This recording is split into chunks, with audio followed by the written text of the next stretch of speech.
If you have sensitive skin or dry skin, the type of water that you use to wash your face matters.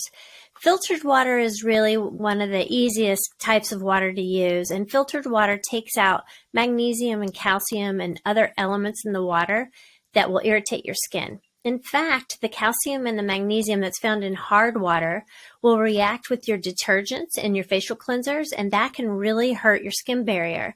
So that's why if you're dry, you want to use at least filtered water. Now, if you're dry and sensitive, you might want to use a thermal spring water that has things like selenium in them that are anti-inflammatory. If you sting a lot, if you can find waters like Pellegrino that have strontium in them, that will also help. I mean, it does seem a little crazy to wash your face with Pellegrino, but if you're somebody who's super sensitive and stinging, that is a little trick that will help. But just keep in mind that water does play a major role in your skin's dryness and sensitivity.